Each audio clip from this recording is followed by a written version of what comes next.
সনাতন ধর্মের শাস্ত্রে কলিযুগকে এমন এক সময় হিসাবে বর্ণনা করা হয়েছে যখন মানুষের চিত্ত হবে অস্থির, রাজারা হবে স্বার্থপর, আর পৃথিবীতে ন্যায়ের চেয়ে শক্তির প্রভাব বাড়বে। বিষ্ণু পুরাণে বলা হয়েছে, কলিযুগে শাসকরা প্রজাদের রক্ষা করার বদলে নিজের স্বার্থ ও ক্ষমতা বিস্তারে ব্যস্ত থাকবে। রাষ্ট্রের মধ্যে অবিশ্বাস, সন্দেহ ও প্রতিদ্বন্দ্বিতা ক্রমেই বাড়বে। একইভাবে শ্রীমদ্ ভাগবত পুরাণে বর্ণিত আছে যে এই যুগে ধর্মের শক্তি ক্ষীণ হবে, মানুষের লোভ ও ক্রোধ বাড়বে, আর সামান্য কারণেও বৃহৎ সংঘাতের সৃষ্টি হবে। শাস্ত্রে কোথাও আধুনিক রাষ্ট্রের নাম নেই, কিন্তু যে চিত্র আঁকা হয়েছে তা বর্তমান বিশ্বের পরিস্থিতির সঙ্গে অনেকাংশে মিলে যায়।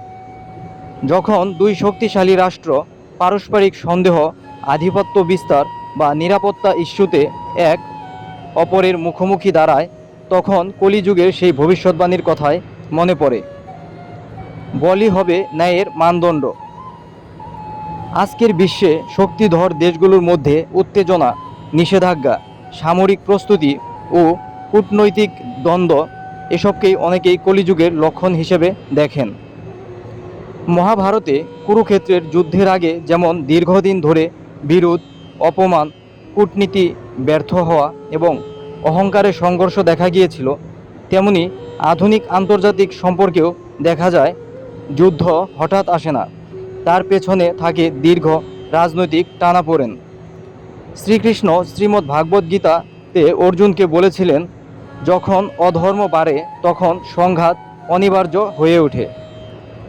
তবে সেই যুদ্ধের উদ্দেশ্য ছিল ধর্ম প্রতিষ্ঠা, প্রতিহিংসা নয়। কলিযুগ সম্পর্কে আরেকটি গুরুত্বপূর্ণ দিক হলো ভয় ও অস্থিরতা মানুষের মনকে আচ্ছন্ন করবে। শাস্ত্রে বলা হয়েছে, মানুষ ভবিষ্যৎ নিয়ে আতঙ্কিত থাকবে এবং সামান্য গুজবও বড় অশান্তির জন্ম দেবে। আধুনিক যুগে গণমাধ্যম, সামাজিক যোগাযোগ মাধ্যম ও রাজনৈতিক বক্তব্য প্রায়ই উত্তেজনা বাড়ায়, যা আন্তর্জাতিক সংকটকে আরও তীব্র করে তোলে। এই চিত্র কলিযুগের সেই বর্ণনার সঙ্গে সাদৃশ্যপূর্ণ, যেখানে বলা হয়েছে মানুষ ক্রোধে ও বিভ্রান্তিতে পরিচালিত হবে। তবে সনাতন ধর্মের ভবিষ্যৎবাণী কেবল ধ্বংসের কথা বলে না, একই সঙ্গে আশা দেয় যে অন্ধকার যত গভীর হবে, ধর্মের পুনরুত্থানও তত নিকটবর্তী হবে।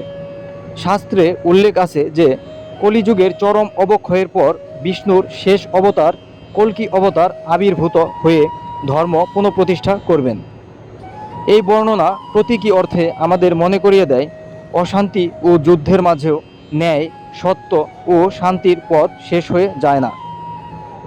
সুতরাং কলিযুগের যুদ্ধ সংক্রান্ত ভবিষ্যৎবাণীকে আধুনিক আন্তর্জাতিক উত্তেজনার সঙ্গে মিলিয়ে দেখা যায় প্রতীকীভাবে। যখন শক্তির অহংকার, স্বার্থের দ্বন্দ্ব ও নৈতিক অবক্ষয় বাড়ে, তখন সংঘাতের সম্ভাবনাও বাড়ে। কিন্তু শাস্ত্রের মূল শিক্ষা হলো অহিংসা, সংযম ও ধর্মের পথে ফিরে আসাই স্থায়ী শান্তির একমাত্র উপায়।